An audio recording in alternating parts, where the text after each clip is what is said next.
Shalom sobat pemenang yang dikasih oleh Tuhan. Materi renungan kita hari ini, Tuhan yang menyatakan dirinya versus Tuhan imajinasi liar manusia yang dikuasai dosa. Dasar renungan dari Filipi pasal 2 ayat sampai dengan 3. Inti renungan kita hari ini, sebab banyak penyesat telah muncul dan pergi ke seluruh dunia yang tidak mengaku bahwa Yesus Kristus telah datang sebagai manusia. Itu adalah si penyesat dan antikristus. 2 Yohanes pasal pertama ayat yang ke-7. Sobat pemenang, ada 3 pertanyaan yang penting untuk kita renungkan hari ini. Yang pertama, apakah yang Anda imani adalah Tuhan yang ada di seluruh Alkitab? Lalu yang kedua, selama ini apakah yang membuat Anda tertarik membaca Alkitab?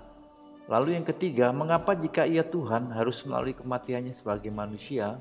Kenapa Yesus kalau dia Tuhan harus mati dan matinya menderita? Naluri insting manusia diciptakan, dia punya relasi dengan Tuhan yang disebut dengan roh.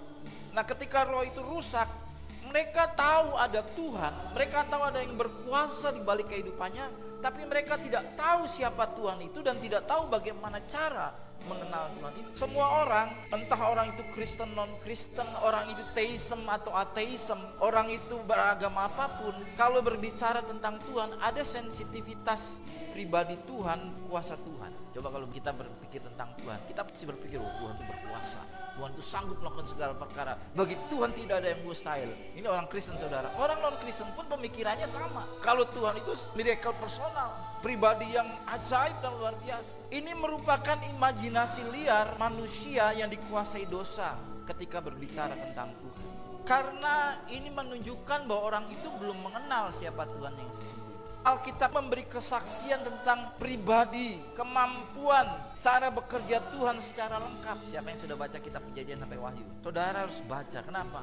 Kalau saudara baca, saudara akan memahami ada sifat-sifat Tuhan, sifat-sifat Allah. Nggak selalu Allah berada di atas. Makanya konsep kenosis Filipi pasal 2 itu hanya ada di Alkitab. Hanya Alkitab yang mengakui bahwa firman itu telah menjadi manusia. Justru kemampuannya, kerelaannya menjadi sama dengan manusia, itu membuktikan betapa besarnya kasihnya kepada kita. Sebabnya mari menjadi orang Kristen dengan pemahaman yang holistik tentang siapa Tuhan kita. Sobat pemenang, mengikuti dan meneladani ajaran Tuhan Yesus Kristus untuk berdoa dengan tidak jemu-jemu. Mari kita responi renungan hari ini dengan berdoa. Tuhan, aku percaya bahwa justru melalui kematian-Mu, Engkau sungguh-sungguh menjadi Tuhan yang dapat kami percayai. Lalu pokok doa syafaat kita hari ini berdoa bagi visi dan misi setiap gereja lokal di mana Tuhan percayakan untuk kita bergereja. Salam pemenang dalam Kristus, Tuhan Yesus memberkati.